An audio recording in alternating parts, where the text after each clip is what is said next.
Les enjeux sont colossaux, les espoirs tout aussi grands. Tout le monde est d'accord. La conférence des Nations Unies sur le climat qui se tiendra en décembre à Paris est cruciale. Mais à part un pourcentage de réduction des émissions de gaz à effet de serre, qui est capable d'en cerner les vrais enjeux? L'ancien ministre français du Développement, désormais conseiller très influent aux États-Unis, met les points sur les i. Bonsoir Pascal Canfin. Bonsoir. Merci d'être avec nous. Vous êtes donc conseiller sur le climat au Cercle de réflexion américain. Je vais le prononcer en français dans le texte. WRI, World Resources Institute. Et puis, elle était avec nous dans la première partie, Caroline, je vais retrouver votre nom, Caroline Jeanmaire, pardonnez-moi. C'est imprimé recto verso, vous voyez, Pascal Canfin, on fait des économies, c'est pour ça que je ne retrouvais pas votre nom. Alors, Pascal Canfin, on va commencer avec vous. Donc, peut être efficace. Efficacité, voilà. Alors, je le rappelle quand même, vous montez sur les planches vendredi et samedi, dimanche au Théâtre des Amandiers à Nanterre, près de Paris, pour les téléspectateurs qui nous rejoignent. Et vous allez jouer le rôle d'une négociatrice venue de l'océan, qui, vous nous le disiez, constitue 70% de la surface du globe. Pascal Canfin, le grand public ne le sait pas forcément, mais les négociations en vue de ce grand rendez-vous pour protéger la planète, ces négociations ont commencé. Oui, c'est un processus qui dure depuis très longtemps, mais qui aujourd'hui s'accélère en vue d'un aboutissement que l'on espère tous à Paris en décembre. Mais chaque semaine a son lot de moments politiques importants. Par exemple, il y a tout début juin le G7, qui réunit les 7 grandes puissances économiques du monde, qui doivent confirmer des engagements de financement vers les pays les plus pauvres. Puis, 15 jours après, vous avez une séance de négociation officielle. Puis, mi-juillet, vous avez une autre session de négociation sur le financement du développement. Donc, toutes les semaines, ça avance. Et donc, c'est en cours. Et il y a aussi un autre enjeu particulièrement important pour la France. C'est la question de la taxe sur les transactions financières, dont on sait, puisque le président de la République l'a dit à plusieurs reprises, que c'était un élément de financement important pour de futures contributions françaises, alors que l'élément clé de l'accord de Paris, c'est aussi la question du financement, justement, des pays du Sud. Eh bien, on peut penser qu'il peut y avoir un accord au mois de juin et au plus tard au mois de septembre sur la taxe européenne sur les transactions financières. Donc, on voit bien que c'est un processus en cours. Alors, je le disais tout à l'heure, conseiller aux États-Unis. Désormais, Pascal Canfin, il y a ce livre aussi écrit avec Peter Stem, Climat, 30 questions pour comprendre la conférence de Paris, les questions de lobby, de négociation, charbon, pétrole, ce fameux 2 degrés Celsius également. Alors, tout le monde a compris l'urgence de la situation, globalement, mais concrètement, soyons précis, un accord sur quoi et en quels termes, Pascal Canfin? Alors, si je le savais, je serais ravi de vous le dire. Je ne peux faire que des hypothèses. Ce qui va arriver à Paris, c'est 2 choses. D'abord, c'est un accord onusien, si accord il y a. Mais s'il y a un accord, c'est un accord onusien à 193 États. Puis, énormément d'engagements qui vont être pris à côté de cet accord. Par exemple, des collectivités locales, des entreprises, le secteur financier.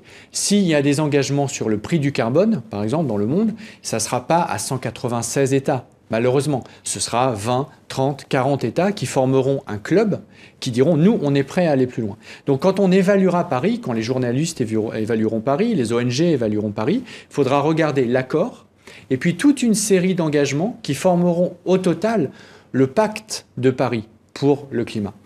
Et bien entendu, tous les défenseurs de l'environnement, à commencer par vous, on imagine tous les deux, vous redoutez le fiasco de Copenhague. C'était dans 2009. Caroline Jeanmaire, vous étiez beaucoup plus jeune. Alors, on entend beaucoup parler de ce fameux chiffre, réduction de 2 degrés de la température mondiale d'ici tant d'années, etc.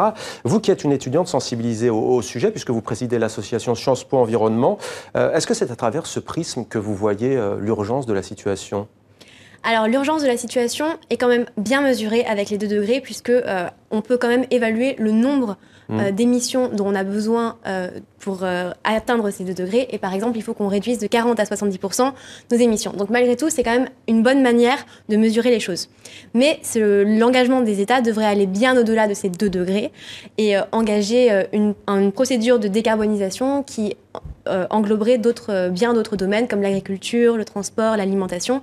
Et c'est pour ça, finalement, qu'on a besoin d'avoir d'autres prismes.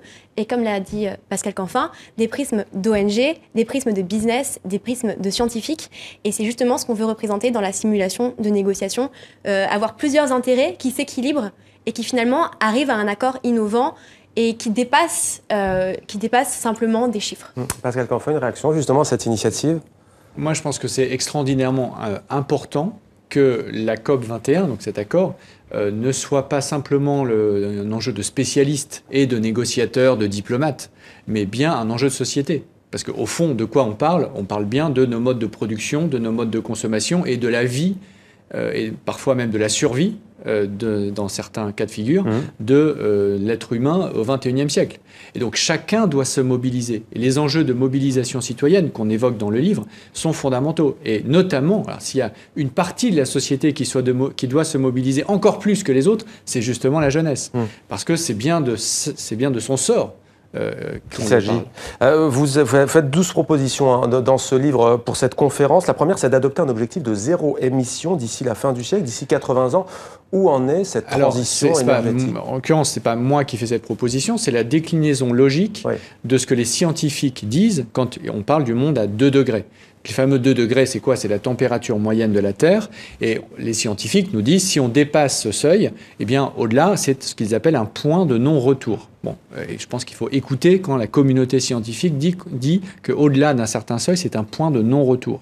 Donc, pour rester en dessous, eh bien, il faut tout simplement, c'est la conclusion logique, que les émissions de gaz à effet de serre de la totalité du monde soient neutres à la fin du siècle. Et pour nous, pays développés, qu'on atteigne cette neutralité en 2060 à peu près.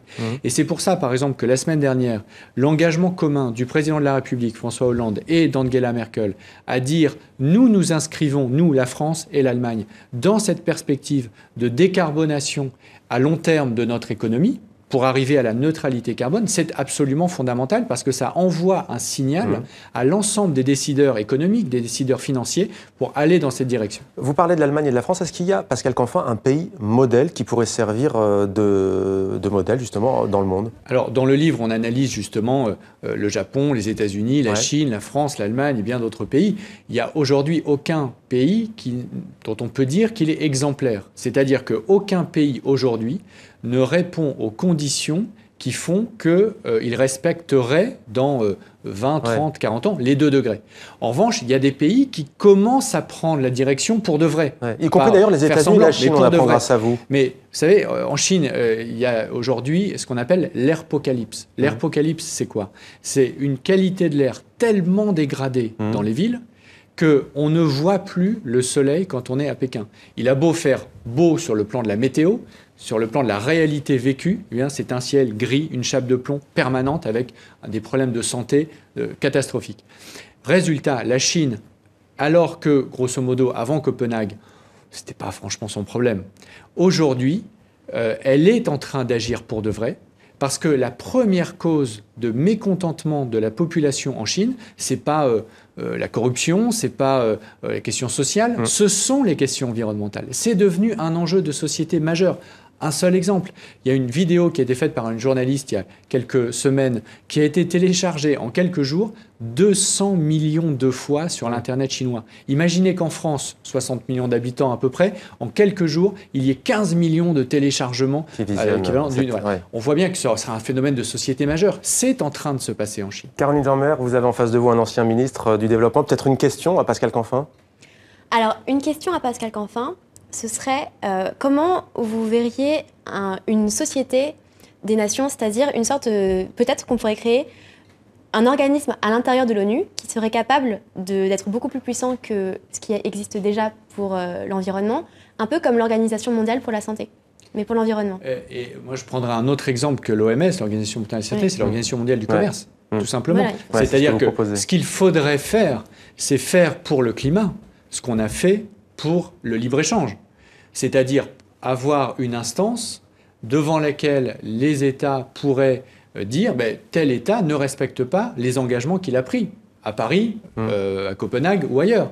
Et malheureusement, c'est quoi, c'est la fameuse Cour des comptes Voilà, c'est pour ça que, alors, malheureusement, l'idée d'avoir l'équivalent de ce qu'on appelle l'ORD en termes techniques, c'est-à-dire le tribunal associé à l'OMC, à l'Organisation mondiale du commerce, l'équivalent pour le climat n'est proposé par aucun des États autour de la table de négociation. Donc, ça n'a aucune chance à court terme d'arriver. J'espère qu'on le verra un jour, mais à court terme, c'est pas discuté, donc ça peut pas arriver. Par contre, d'avoir une sorte de cour des comptes du climat, c'est-à-dire pas un tribunal, pas une cour de justice, mais une cour des comptes qui assure la transparence et qui dit dis donc là, c'est pas terrible ce que vous êtes en train de faire, et le met devant la place publique, ça c'est atteignable. Caroline Jeanmer, juste, c'est demain soir, vous allez peut-être avoir le tract demain soir. Est-ce qu'il y a une réplique ici que vous pourriez nous donner justement pour plaider pour les océans? Ah mais bien sûr. Allez-y. Alors, c'est évident que les océans ne sont pas assez pris en compte, alors que les océans produisent 50% de l'air que nous respirons.